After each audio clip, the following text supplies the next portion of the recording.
You are welcome to our channel. Keep liking. Don't forget to subscribe.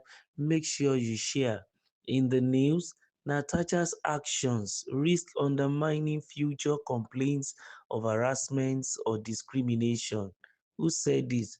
Akpabio's aide, Sir Kenny Okolugbo, media strategist and consultant to Senate President Godswill Akpabio, has expressed concern that the ongoing controversy involving Senator Natasha Akpoti-Uduaghan could have a negative impact on female participation in Nigerian politics.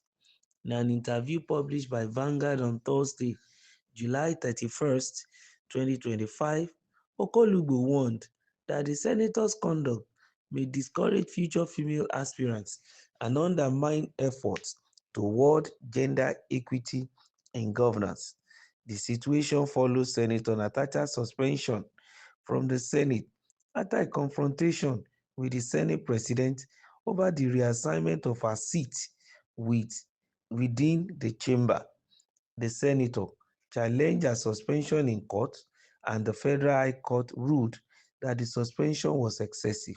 However, the court also affirmed the Senate's authority to discipline its members and stated that it had the discretion to recall her without issuing a binding order for her reinstatement. Amid this legal ambiguity, reports indicate that Senator Natasha has not been allowed to resume her legislative duties, although she attempted to return to the Senate following the court's decision. Senate leadership maintained that the ruling did not compel her recall.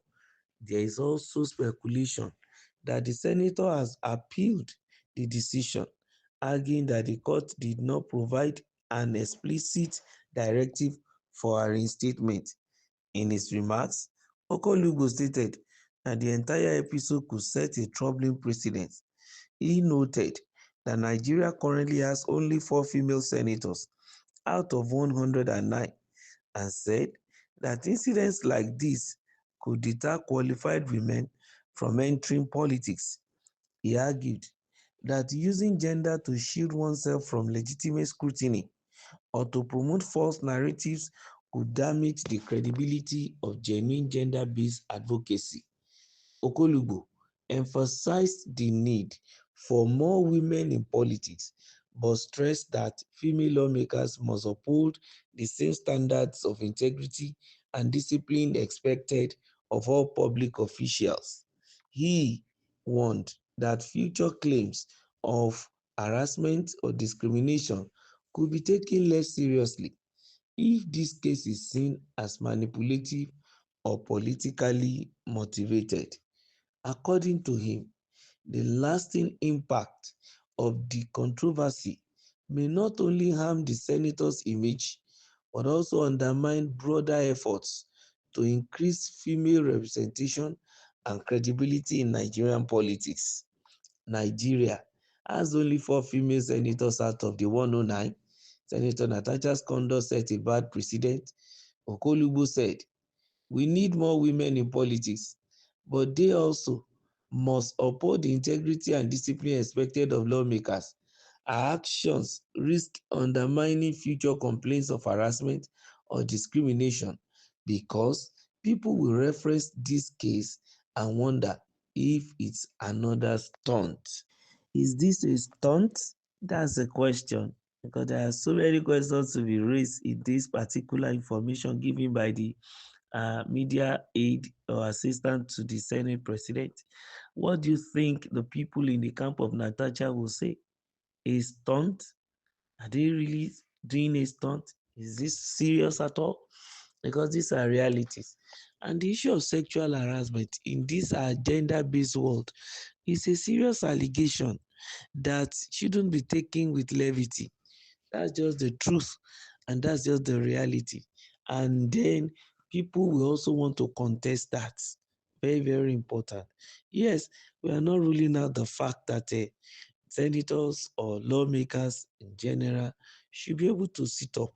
That's just the reality. But if you are playing the gender card According to Mr. Kolubu is saying, it may not help in future because presidents might not have had good records. Like what is going on with Natasha now?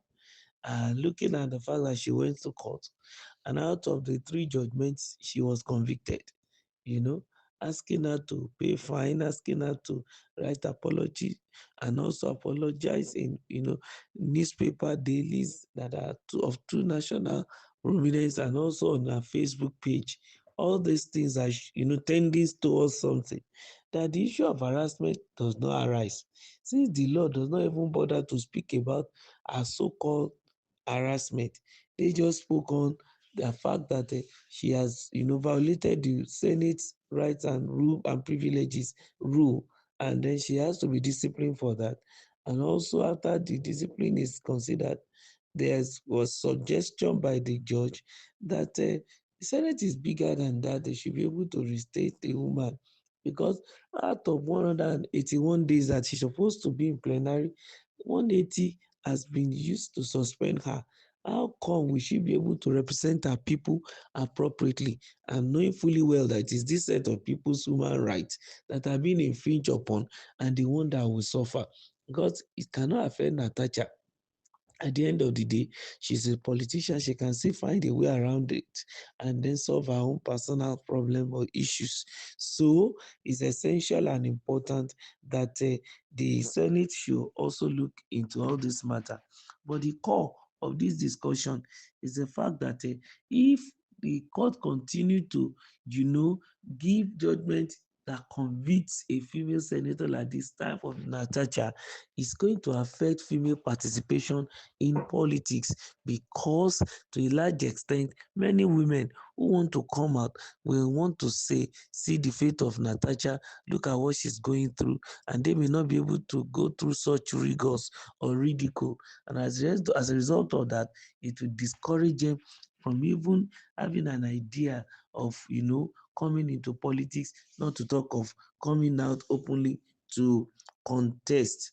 And also the area of sexual harassment, also I think there is need for maturity here, because if a woman realize that if I go into their midst they are going to abuse me sexually, they will not want to participate, and that does not help our world. It doesn't help our society. Everybody should participate, and sincerely speaking, there shouldn't be any rank and file. There should be the categorization of people when it comes to representing our people. If a set of people in Kogi Central make up their mind that the person competent for us now is a woman called Natasha, I think they should be giving space to breathe. And Natasha should also compete favorably. She shouldn't get to that house and begin to say she should be treated as a woman. No, she has to be given the respect of a senator. And that to a large extent will help our country. So let all women please come up and participate in governance, and Nigeria can be a better place. Keep liking, keep sharing, continue to subscribe, and don't forget your thumbs up. Thank you.